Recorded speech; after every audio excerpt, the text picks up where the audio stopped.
Cuando nosotros vemos nuestra propia vida y tenemos la capacidad de entrar en nosotros mismos, descubrimos la verdad de nuestra vida y nos damos cuenta, gracias a Dios, que tenemos tantos dones, tenemos tantas cualidades, tenemos tantas virtudes, tantas cosas buenas.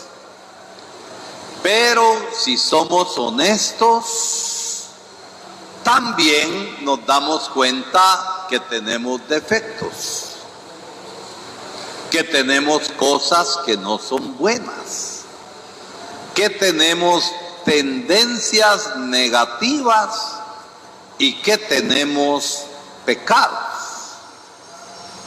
y que necesitamos ser liberados de todo aquello que nos amarra, de todo aquello que nos esclaviza y que no nos deja ser libres, aunque digamos que somos libres. Lo cierto es que no. Y si vemos nuestros pueblos, nos damos cuenta que nuestros pueblos necesitan ser liberados. Liberados de la gran miseria, liberados de la gran injusticia, liberados de la corrupción y de aquella pobreza galopante que por la desigualdad que hay en nuestra patria, fruto del mal gobierno durante años, ha llevado al sufrimiento a la gente. Entonces, la liberación es necesaria y liberación es la acción de libertar para que las personas sean libres y puedan desarrollarse. ¿Por qué estoy diciendo todo esto? Porque precisamente la palabra de Dios nos habla de liberación.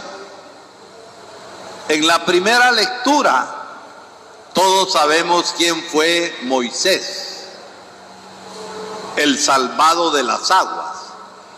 El salvado de las aguas para ser, con la acción de Dios, liberador de la esclavitud del pueblo en Egipto, para ser caudillo, líder que llevara al pueblo a la tierra prometida. Él no iba a vivir para siempre.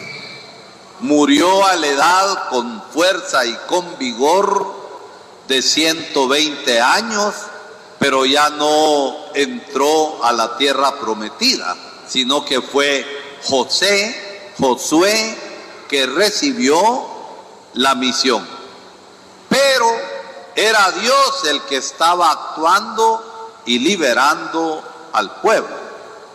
Hoy vemos a Jesús que va a la sinagoga, va al lugar donde se reunían los judíos el sábado para orar y escuchar la palabra. Y ahí la gente quedaba asombrada de cómo el Señor enseñaba con autoridad, no con autoritarismo, sino la autoridad que le daba el ser coherente, el vivir según aquello que predicaba. Porque tantas veces nosotros podemos hablar un montón de cosas, pero no vivir según aquello que hablamos y no vivir según la fe. Y somos unos incoherentes porque actuamos de otro modo. Entonces Jesús enseñaba con autoridad. ¿Por qué? Porque su vida correspondía a sus palabras. Y había ahí en la sinagoga, se nos dice, un hombre que estaba poseído por un espíritu inmundo. Y se puso a gritar, porque sabía quién era Jesús. ¿Qué quieres tú con nosotros, Jesús Nazareno? Has venido a acabar con nosotros. Ya sé quién eres, el Santo de Dios. ¿Sí? ¿Qué quieres? Jesús venía a liberar a ese hombre, porque Jesús no quiere que nadie sea esclavo de sus pasiones, de sus pecados y de ninguna realidad de vida. Y Jesús lo calla. Cállate y sal de él. Nos dice el Evangelio que el espíritu inmundo, sacudiéndolo con violencia, dando un fuerte grito, salió de él. Jesús liberó. Pregunta para ustedes y para mí: ¿de qué nos tiene que liberar el Señor? La palabra de Dios no es para hacernos cosquillas en la oreja. La palabra de Dios, para que sea palabra de salvación, es para sacudir nuestro corazón. Si no, miren, calentando puesto estamos en la banca aquí en la iglesia. Pura calentadera de puesto, y no dejamos que el Señor actúe y nos libere. Y la primera condición es reconocer al Señor como Señor. ¿Qué quieres de mí, Señor? Y Jesús nos va a responder: liberarte, liberarte de tu pecado, de tu mala tendencia, del desorden que tenés en tu corazón con las envidias, con los egoísmos, con las injusticias que estás manifestando en la relación con las otras personas. Porque ¿quién peca en el aire? Ustedes pecan en el aire. Así pecamos en el aire. Cuando yo peco y obro mal, me estoy llevando de corbata y de arriada a un hermano o a un montón de hermanos. ¿Necesitamos liberación? Claro que la necesitamos.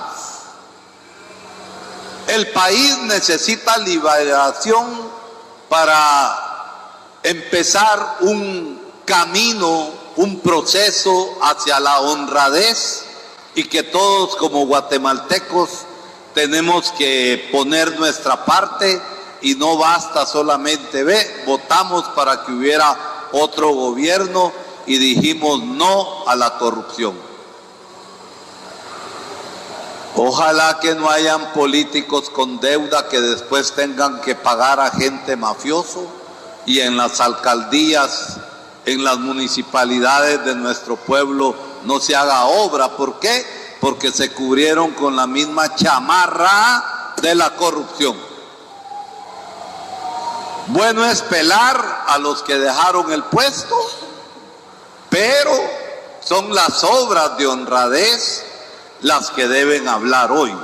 Entonces, necesitamos ser liberados, pero dejémonos. Y la primera cosa es reconocer a Jesús como liberador, como aquel que transforma, como aquel que le dice al espíritu malo que está en nosotros: cállate y sal de ahí. ¿O será que nos hemos acostumbrado a que ese espíritu malo nos esté acariciando y no queramos realmente salir de todas las esclavitudes que tenemos? La palabra de Dios es palabra de fuerza y de salvación. Pero para que Dios haga su obra, ¿de quién depende? Depende de Dios. ¿De Dios depende? No, Dios quiere, pero si yo no le dejo actuar, Dios es respetuoso de nuestra libertad. Que el Señor nos ilumine con su palabra y nos dé la fuerza en la Eucaristía. Nuestros obispos que estuvieron reunidos toda la semana pasada en la asamblea anual nos hacen un anuncio gozoso del Congreso Eucarístico Nacional 2024 y al comunicado dirigido a todos nosotros le han puesto el título Yo soy el pan de la vida, Juan 6:48. Los obispos de la Conferencia Episcopal anunciamos al pueblo de Dios que camina en Guatemala la celebración del Congreso Eucarístico Nacional. Yo soy el pan de la vida, con motivo de los 500 años de la evangelización de Guatemala, 1524-2024. La nuestra es una acción de gracias, como lo significa la misma Eucaristía, al Señor que vino y está realmente presente en el Santísimo Sacramento desde hace 5 siglos. En efecto, durante estos 500 años, a partir de la evangelización, a través de la palabra de Dios y de la presencia real del Señor sacramentado, nuestra tierra guatemalteca no ha cesado de celebrar la Santa Misa y de adorar continuamente al Señor sacramentado, recibiendo tantos dones suyos como la vida nueva en Cristo, cuya fuente es la misma Eucaristía, que es el mejor alimento en el camino hacia Dios, como lo testimonia la Sagrada Escritura. Y es el primer lugar de encuentro con Jesucristo vivo. El Papa Francisco nos recuerda que la misa dominical es fuente y centro de la vida cristiana. Nuestra gratitud se extiende también a los sacerdotes, sin los cuales no tenemos el sacramento del pan del cielo, mandado por el mismo Señor. Hagan esto en memoria mía. Y a todos aquellos ministros extraordinarios de la Sagrada Comunión, a los catequistas que preparan a los niños a la primera comunión, y nuestra veneración va hacia los santos como el hermano Pedro de San José de Betancur y los mártires de Guatemala que en testimonio de fe alimentaron la fuerza de su testimonio de la Santísima Eucaristía. Invitamos pues a todas las diócesis de Guatemala, a todos los religiosas, hermandades, cofradías, a los movimientos laicales, a los fieles en general, a seguir desde el mes de febrero 2024 las catequesis emanadas por la Conferencia Episcopal y especialmente a vivir con alegría los días culminantes del Congreso Eucarístico del miércoles 10 al domingo 14 de julio. Ella nos lleva testimonio de unidad y es vínculo de caridad. La Eucaristía surge de ella el amor, la solidaridad, la justicia y la construcción de la paz tan necesarias en nuestra tierra. La información de la celebración del Congreso Eucarístico está disponible en la página de la Conferencia Episcopal y se hará presente por los medios diocesanos con la invitación a proclamar todos: infinitamente sea alabado mi Jesús sacramentado. Infinitamente sea alabado Monseñor Rodolfo Valenzuela, presidente de la Conferencia Episcopal, y Monseñor Antonio Calderón, secretario de la Conferencia Episcopal. Como algunos de ustedes tienen internet, y para mayor información, allá en el cancel vamos a colocar el comunicado para que vean el sitio de internet.